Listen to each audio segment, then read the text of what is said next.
আসসালামু আলাইকুম। আজ আমি আপনাদেরকে গরুর ভুঁড়ি রান্না করে দেখাবো। এখানে আমি নিয়েছি ভুঁড়ি, নিয়েছি আলু কুচি, এখানে আমি নিয়েছি সব ধরনের মশলা যা যা আমি ব্যবহার করব। এখানে আমি নিয়েছি পেঁয়াজ কুচি, এখানে নিয়েছি আমি তেজপাতা, দারচিনি, লং, এলাচ, এখানে নিয়েছি আমি মরিচের গুঁড়া, হলুদের গুঁড়া, ধনিয়ার গুঁড়া, জিরার গুঁড়া, এখানে নিয়েছি লবণ, আদা রসুন বাটা। বাহিরে প্রচুর বৃষ্টি, বৃষ্টির মধ্যে রান্না করছি, বাহির থেকে বৃষ্টির একটি আওয়াজ আসছে। এখন আমি চুলায় চলে আসছি, চুলাটি ওপেন করে দিব। এখন আমি তেল ঢেলে দিব। আজ আমি সরিষার তেল দিয়ে রান্না করছি।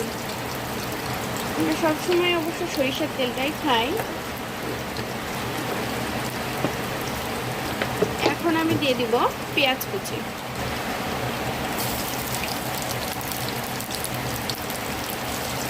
এখন দিয়ে দিব তেজপাতা,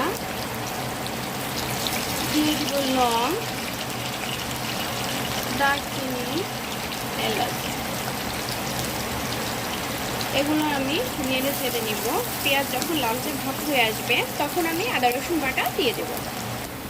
এখন আমি আদা রসুন বাটা দিয়ে দেব।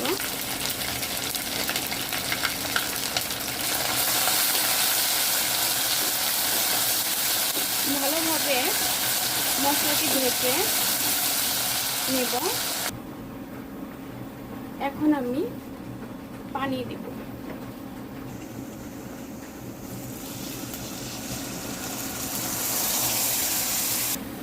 এখন একে একে সব মশলাগুলো দিয়ে দেব যেগুলো আমি আগে থেকে রেখেছিলাম।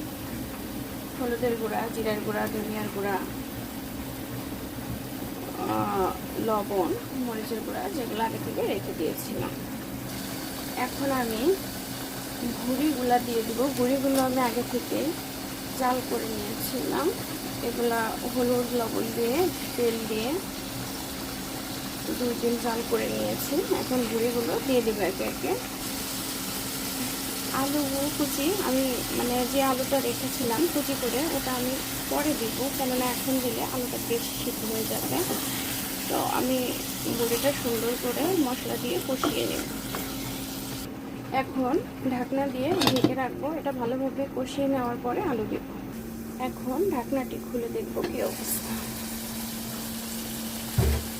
পানিটা অনেকটাই শুকিয়ে গিয়েছে। এখন আমি আলু দিয়ে দিব। আলু দিয়ে সুন্দরভাবে নেড়ে চেড়ে নেব।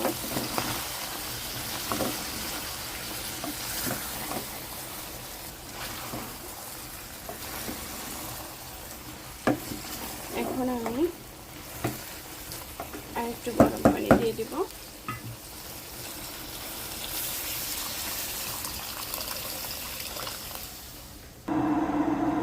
এখন আমি ঝোলের পানিটা দিয়ে দিয়েছি। এখন লবণটা চেখে নিব। লবণটা দেখার পর একবারে ঢেকে দিব। 20 মিনিট পর আবার আসবো। দেখে নিই লবণ কি অবস্থা। লবণ লাগবে আমার আর একটু। ব্যাস, এখন 20 মিনিট পর আসবো। ঢাকনা দিয়ে ঢেকে দেব।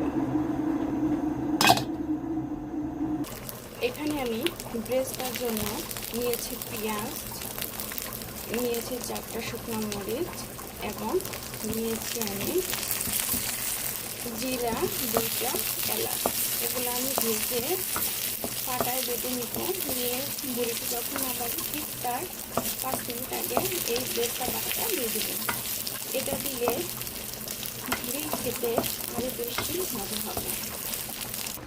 এখন আমি ব্রেস্তা বাটা দিয়ে দিব এবং পানিটি শুকিয়ে নিব। এখন দিয়ে দিয়েছি কারণ ব্রেস্তা বাটাটা যাতে সুন্দর থাকে, সব কিছুর সাথে মিশে যাবে। আরও 15 মিনিট জাল করে নেব। হয়ে গিয়েছে আমার ভুঁড়ি রান্না।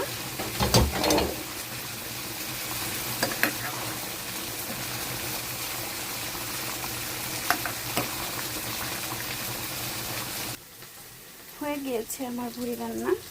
আশা করি আপনাদের ভালো লেগেছে।